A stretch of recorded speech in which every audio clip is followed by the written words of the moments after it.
Bonjour bien-aimés dans le Seigneur, c'est mardi. Aujourd'hui, c'est le grand culte de la cellule de prière à la gloire de Dieu sur les réseaux sociaux, sur Facebook avec Maman Laure. Et pour nous retrouver, c'est direct de la cellule de prière à la gloire de Dieu. Ça se passe à partir de 22h, heure de France. Souscris, abonne, aime une de nos vidéos pour que tu sois notifié lorsque nos directs commencent. Mais entre-temps, pour préparer, nous sommes en train de lire Ésaïe 28, 1 à 10. Malheur à la couronne superbe des ivrognes d'Éphraïm, à la fleur fanée qui fait l'éclat de sa parure, sur la cime de la fertile vallée de ceux qui s'enivrent. Voici venir de la part du Seigneur un homme fort et puissant, comme un orage de grêle, un ouragan destructeur, comme une tempête qui précipite des torrents d'eau, et il la fait tomber en terre avec violence. Elle sera foulée aux pieds, la couronne superbe des ivrognes d'Éphraïm, et la fleur fanée qui fait l'éclat de sa parure. Sur la cime de la fertile vallée sera comme une figue hâtive qu'on aperçoit avant la récolte, et que à peine dans la main est aussitôt avalée. En ce jour-là, l'Éternel des armées sera une couronne éclatante et une parure magnifique pour le reste de son peuple. Un esprit de justice pour celui qui est assis au siège de la justice, et une force pour ceux qui repoussent l'ennemi jusqu'à ses portes. Mais eux aussi, ils chancellent dans le vin, et les boissons fortes leur donnent des vertiges. Sacrificateurs et prophètes chancellent dans les boissons fortes. Ils sont absorbés par le vin, ils ont des vertiges à cause des boissons fortes. Ils chancellent en prophétisant, ils vacillent en rendant justice. Toutes les tables sont pleines de vomissements, d'ordures, il n'y a plus de place. À qui veut-on enseigner la sagesse? À qui veut-on donner des leçons? Est-ce à des enfants qui viennent d'être sévrés, qui viennent de quitter la mamelle? Car c'est précepte sur précepte, précepte sur précepte, règle sur règle, règle sur règle, un peu ici, un peu là.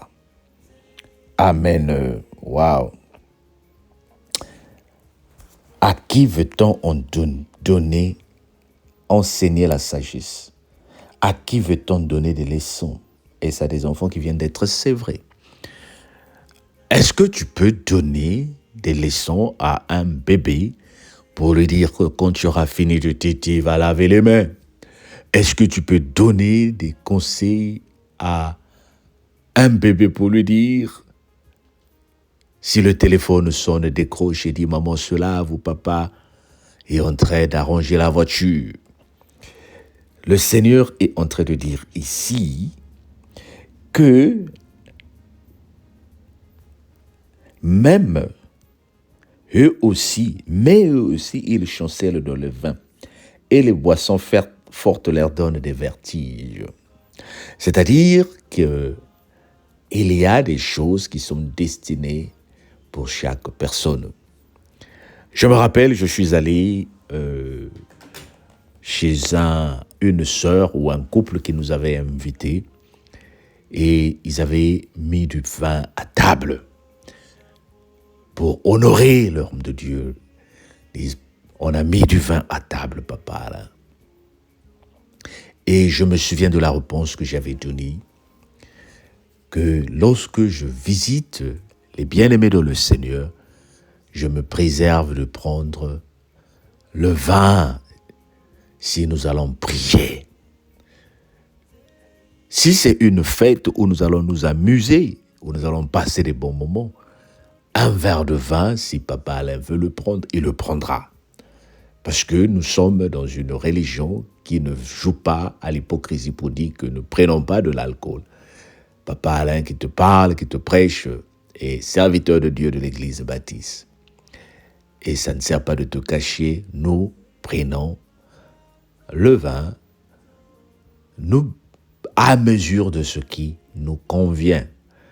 Ici, la Bible dit, le vin peut donner les vertiges.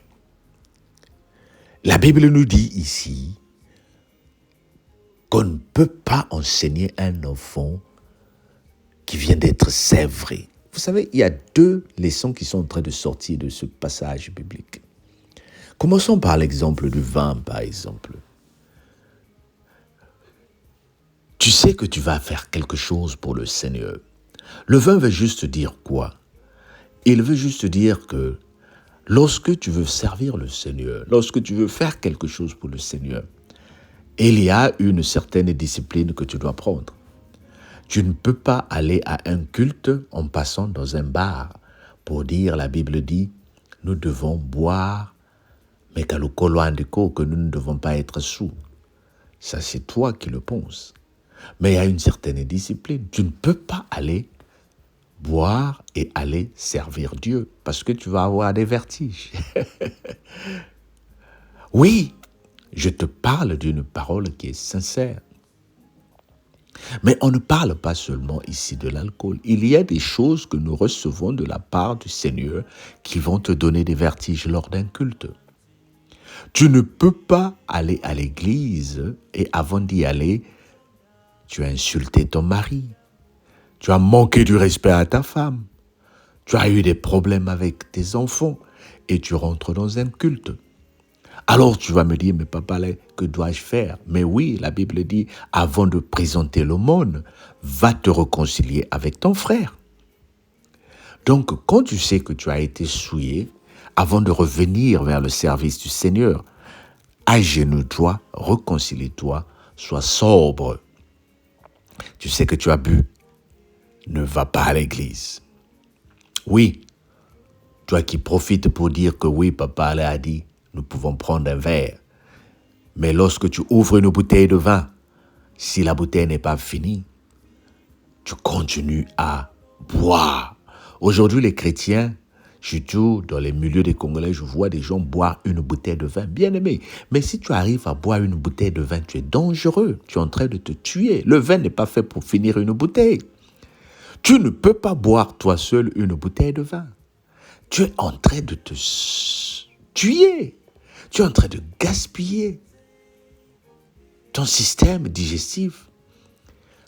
Tu peux prendre un verre en mangeant, mais tu ne peux pas même pendant les fêtes, le vin n'est pas fait pour boire une bouteille, une seule personne. Aujourd'hui, dans les fêtes des Congolais où j'ai la grâce d'aller, je vois des bouteilles de vin se faire ouvrir comme si c'était de l'eau. Non, c'est dangereux, bien-aimé. Ressaisis-toi, pense à ta santé. Surtout si tu as dépassé la trentaine. Prends soin de toi. Prends soin de toi. Le vin dont je parle aussi peut être les choses que tu avais l'habitude de consommer. Ça va te donner des vertiges, bien-aimé. Diminue peut-être quand tu avais 2 ans, tu finissais 10 morceaux de semoule. Diminue, bien-aimé. Diminue. Et pour l'enfant qui va être sévré, qu'est-ce que le Seigneur va dire? Les paroles que je te donne, ce sont des paroles que nous devons donner à ceux qui sont affermis dans le Seigneur. Tu ne peux pas aujourd'hui évangéliser un soulard pour lui dire de laisser la boisson. Tu ne peux pas évangéliser un fumeur pour lui dire de laisser la cigarette. Tout ce que tu lui fais, c'est le chasser de l'église. Aujourd'hui, pourquoi les membres de ta famille ne veulent pas venir à Dieu? Parce que nous les jugeons dès le départ. Nous devons les amener tels qu'ils sont. Tu vois un frère dans le Seigneur ou une sœur dans le Seigneur qui arrive mais qui continue à se comporter comme un païen. Laisse-le. C'est encore un bébé. L'Esprit Saint va le transformer. Dieu va le transformer. Voilà pourquoi nous perdons les membres dans les églises. Parce que nous voulons qu'ils soient tout de suite des saints. Non, donne-leur le temps de se repentir. Donne-leur le temps de changer. Ne confie pas des choses sacrées ou des choses difficiles aux enfants. Que le Seigneur, qui te parle à travers cette parole commence à te dire la parole de Dieu, comment elle fera de toi. Que la grâce de Dieu soit avec toi, que la grâce de Dieu soit avec nous. Et on se dit à ce soir pour le direct. Sois béni au nom de Jésus. Bye bye.